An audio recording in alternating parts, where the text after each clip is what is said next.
How to Solo the Destroyer with Sandman in the Summer of Suffering Part 1 event. For those uninitiated, I recently live-streamed myself soloing the SOS Destroyer with various objective champions, and now I live to tell the tale.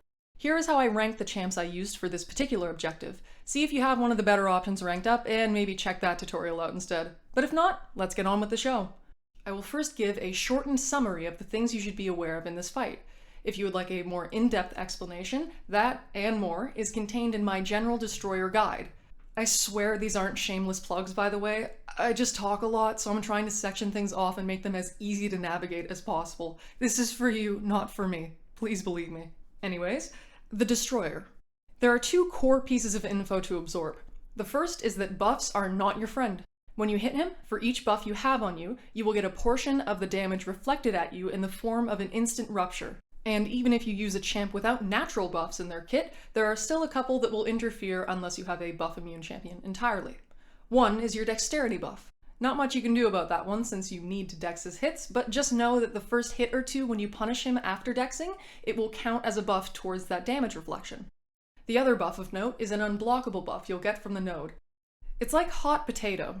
There's a timer, and if it expires while you're close to him, he gets the unblockable buff. But if it expires when you're far away from him, you get it instead.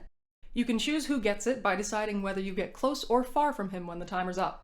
Again, unless using a buff immune champion, you're going to get some damage reflected back at you throughout the fight, but you'll be fine as long as you try not to activate your biggest of boy damage when you have buffs on you. The other core chunk of info is that Destroyer has these charges, and once he gets to 100 of them, he will gain so much power over a very short period of time. There are various things that will give him charges in this fight, such as he'll get 2 whenever you parry, gain a buff, lose your dexterity buff, or, if you're buff immune, when you would have gained a buff. The actual problem though is that he'll get 15 charges each time you do anything other than triggering dexterity on any of his special 1 hits. Yes, even if you avoid the hit due to being out of range, you specifically need to trigger dexterity. He has 3 hits on his special 1, so that's 45 charges if you dex none of them, which clearly is an issue. However, he will lose 1 charge every time you inflict a non-damaging debuff that isn't stun, so parrying won't help you in that endeavor. Additional mechanics of the fight, or things to keep in mind, are the following. You will be rooted during his special 1 animation, but that's actually helpful because it allows you to better stay in range in order to dex his hits. However, again, I would really advise you learn how to dex his special 2, because he doesn't gain any charges from that, other than the couple he'll get from you triggering a dex buff, nor are you rooted for it.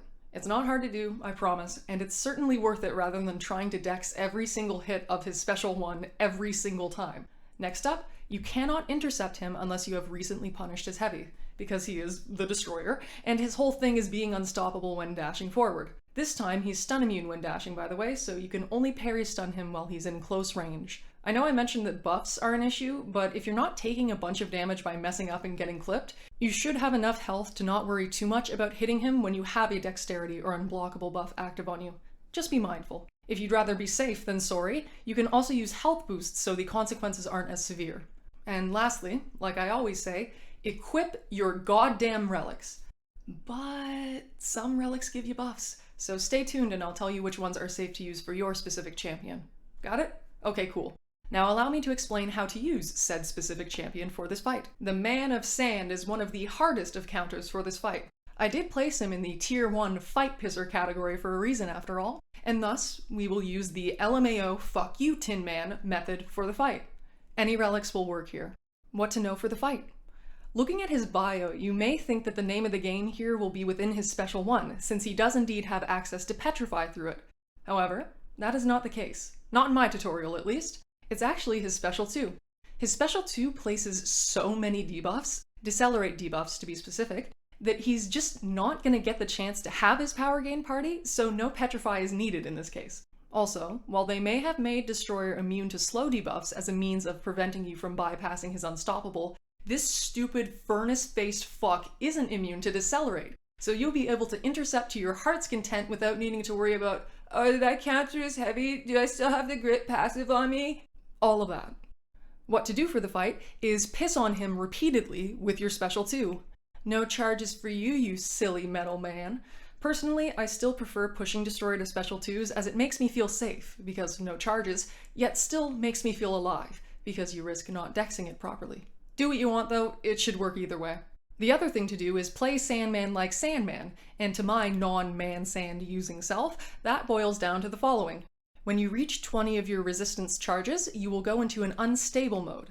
You're unstoppable during this time, so you can freely get close and start spamming heavies. The Destroyer will be rooted once this chain of heavies begin, so you can throw them back to back to back until you run out of charges. Each heavy spends 5 charges, by the way. Once you run out of charges, you will then go out of your unstable mode. The heavies deal a bunch of burst damage depending on how many debuffs are on him, which is a lot. It's awesome. Then just keep doing that, and before you know it, Destroyer will be blinded by your sandy stream. Stream of piss, that is. Why am I like this? You will now see a video of this fight being soloed on the first attempt with a 7-star rank 2 Sandman. This was not on the live stream for a few reasons, but here you go. No time for commentary, as I need to get these videos out ASAP, and I am a ridiculous perfectionist who will retry, and retry. So I'm just gonna stop it here. Follow the instructions and you'll be fine. Bye!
And that's how you solo the Destroyer.